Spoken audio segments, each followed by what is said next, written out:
All right, good afternoon, everybody. Thank you for coming. I know there's a lot of really cool talks going on, so I appreciate you giving me your time. My name is Jenna Dolecek. I'm an open source consultant with the Global Human Rights Group and an investigator with the Center for Information Resilience. And I was previously with the United Nations working on at the Independent Investigative Mechanism for Myanmar, or what we call IIM. So I've been investigating human rights violations, war crimes, crimes against humanity, and genocide for about the last 7 years, and I specialize in geospatial analysis. So today I just want to show you about 4 projects and how we use open data, particularly open GIS data, in those projects for these types of investigations. I don't have a lot of time, so I can't show you all the really cool stuff, so this is just kind of a basic overview of the things we do. All right, so first we have the Tibet Research Project. This is a volunteer or crowdsourced project, citizen investigation. Yeah. Sorry, the student team is here. We can keep that down. Oh, I'm not sure how that goes away. Yes. Yeah, sorry. Not on mine still. Okay, but I'll give you the intro while he's doing that. So we were a volunteer group that started with about 5 of us. That ballooned to over 50 volunteers around the world, and we wanted to fill a research gap. Oh, they said it went away. It just made the notes. Where we wanted to answer the question, where are all the detention facilities and prisons in Tibet? And this helps people working on China, working on Tibet, detention, as well as people who have had relatives imprisoned there as well. Sorry about that. So this project relied on Google Earth, All Trails, and Peak Visor. And over 9 months, it's not working. That's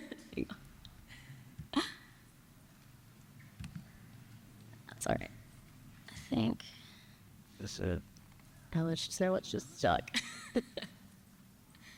But we scoured the entirety of the Tibetan landmass over about 9 months, including the Sichuan and Qinghai provinces in China, which have large Tibetan populations.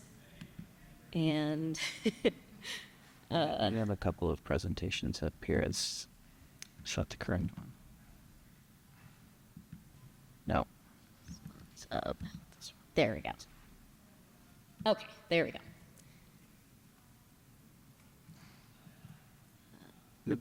Changing to the next one. Yeah.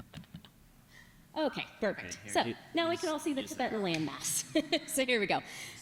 Okay, so in that 9 months, we did this in a pretty rudimentary fashion, as this was some of our first times putting kind of these GIS skills to use.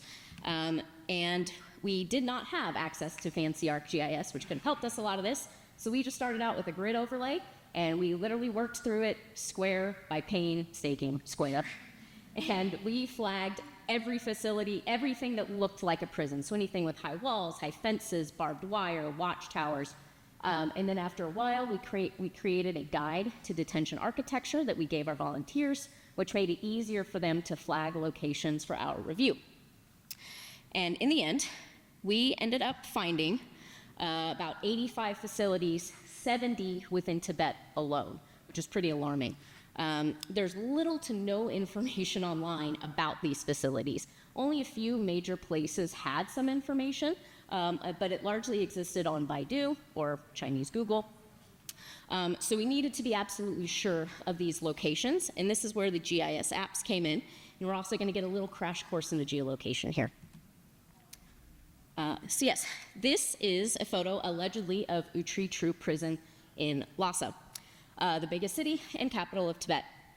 So some of the clues that kind of helped us confirm the location of this was we have our main building right here, we have a high wall, a couple buildings on the other side of that wall, this big concrete area, and the mountain in the background.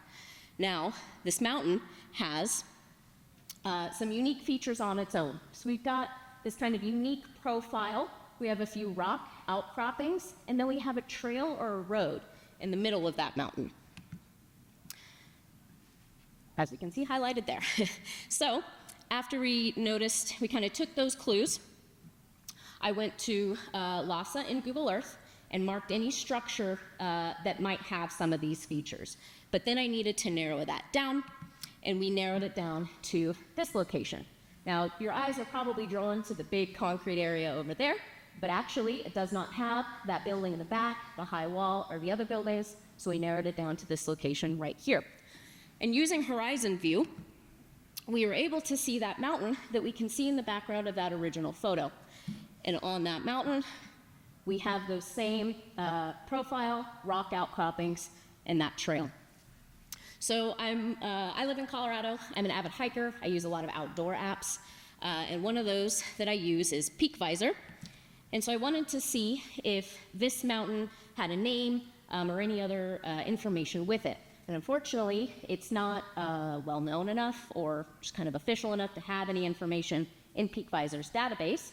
But with their 3D mountain building feature, we're able to see, once again, those same similar characteristics, the profile, the rock outcroppings, and the trail. So now that we kind of looked at the mountain, with that trail, there's another very popular app some of you in here may have used, which is AllTrails. I can see some nodding heads here. Yeah, so went to AllTrails to see if that trail existed in their database. So those of you that aren't familiar, if there's like an official trail with a lot of information, it'll show up as a green pinpoint on the map. But they do also kind of mark unofficial trails with black dotted lines, and that's what we can see here. And it roughly follows the same shape, but even with their sort of topographical model, we can also see those outcroppings on that same mountain as well, leading us to a match. So the mountain that was in the photo was the same that we saw on Google Earth, Peak Visor, and AllTrails. And so with all those three pieces of information, we were able to confidently confirm the location of this particular facility. Now, most investigation work is luck, but by luck, I mean data availability. So if the data's not there, we're obviously not going to find it. So there's a lot of cases where we're very lucky in the data that does exist that helps us. So after the Tibet research project concluded, the Ochelli project was born. So this was also another volunteer project, and our aim was to document all damaged, destroyed, and disappeared villages in northern Rakhine State, Myanmar, from 2015 to 2019. So this makes up the foundation of, this period is what's normally called the clearance operations, which peaked in 2017 and forms the foundation for the claim of genocide against the Rohingya people, which is now sitting in front of the International Court of Justice, the International Criminal Court, and a court in Argentina under universal jurisdiction. So in this project, we relied on Google Earth, Sentinel Hub, and NASA firms. And similar to Tibet, we scoured all of northern Rakhine State. This is particularly Mungdal and Mungdal Township. And with our data set, you're able to filter down by township, village tracts, all the way down to the individual villages. And you can see the kind of damage that occurred and even how many buildings were destroyed. Once again, we didn't have fancy ArcGIS, so we counted those buildings by hand, which was not the most fun part of that project. So this is an example. This is Kamcha village, or Kangdanpada in Rohingya. And this image is from January 2017. So using historical imagery on Google Earth, we were able to see that between January and September, this village was completely burned to the ground and destroyed. However, January to September is a very big date range, and we really need to narrow that down, preferably to an exact date. So we then went to Sentinel Hub to try to narrow that down further. And so Sentinel Hub, we were able to get some imagery from August and October. Well, we know from the previous image, it was somewhere between August and September, so we've got to use another source to narrow that down further. So this is where we went to NASA firms, which, if you're not familiar, is globally detected fire data. So with their data set, we were able to confirm that this village was destroyed on August 28, 2017, and as you can see, a lot of area around it. So it used to be a thriving village with many, many families, is now a border guard police base. So this data set was shared with the UN and the International Criminal Court to aid in their investigations. So these two projects helped kind of create the foundation for the organization now called the Center for Information Resilience. And this organization houses multiple programs, one of which is Myanmar Witness, Eyes on Russia, and we also have programs on Ethiopia, Sudan, and Afghanistan. So Myanmar Witness, what we do is we seek to collect, preserve, and analyze what we call user-generated content, or basically any photos or videos found on social media or the wider internet. And then what we do is we try to verify what is seen in those photos and videos, where it is, who's involved, when it happened, what happened. So we investigate those situations, and then we report on them, and everything that we take in is put into a database that is also open to the public. And one of our products is our fire map. So this map contains social media posts that either claim the existence of a fire or show the existence of a fire in photos or videos. And the different color dots just correspond to the year.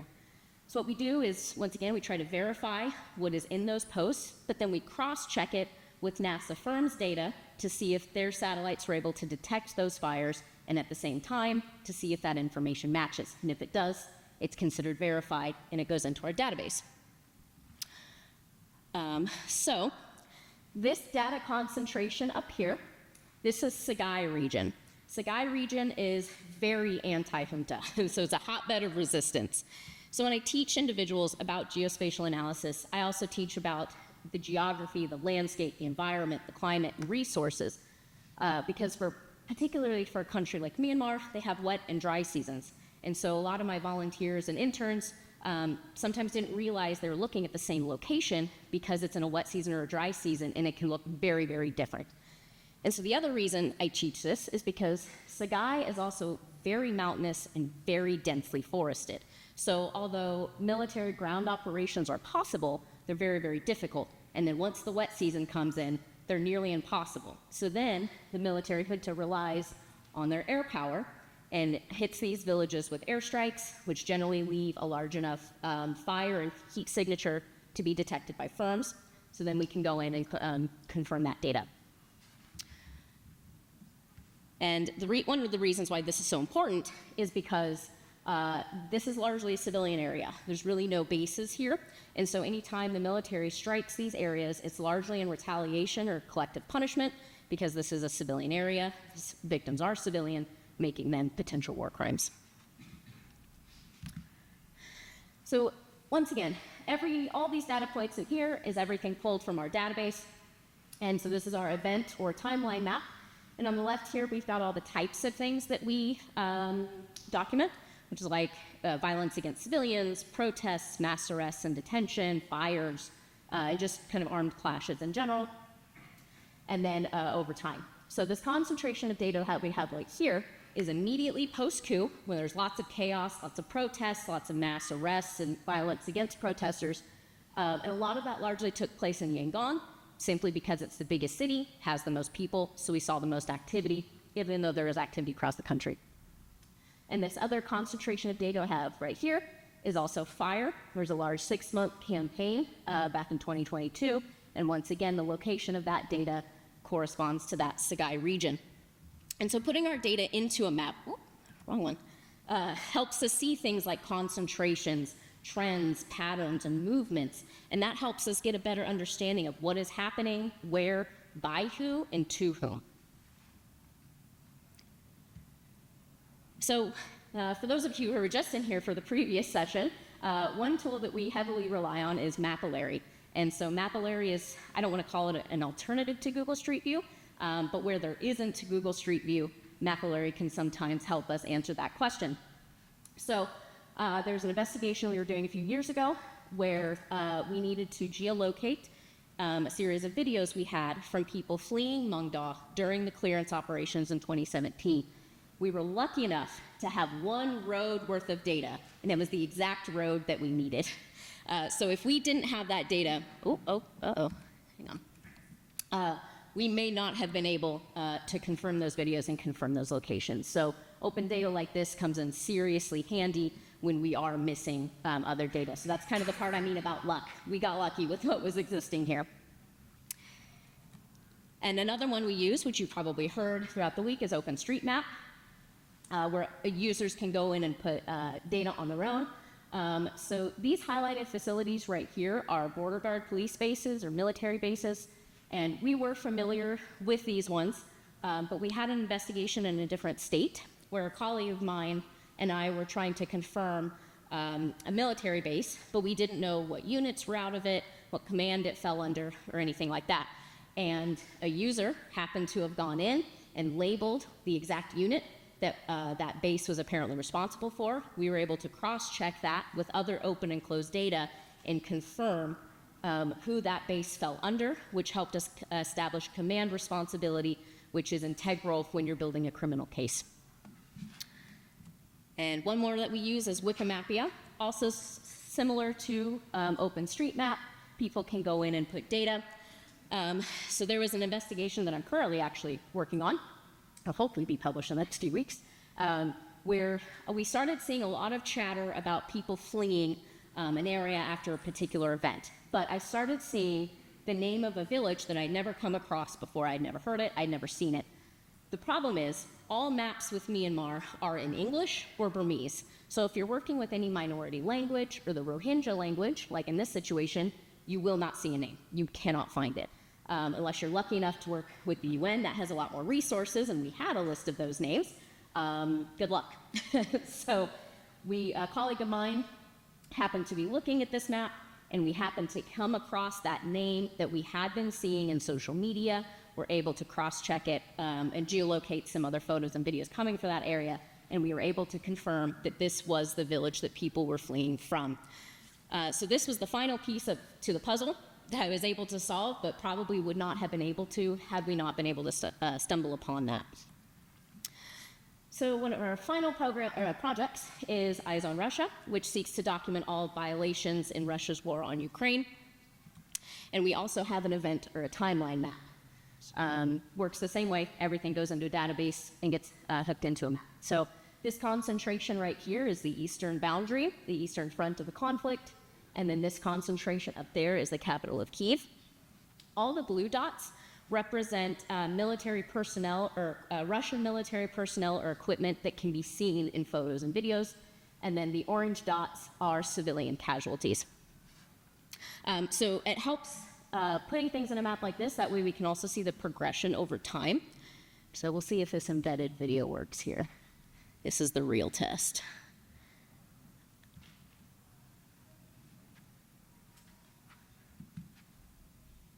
Oh no. Of course it won't.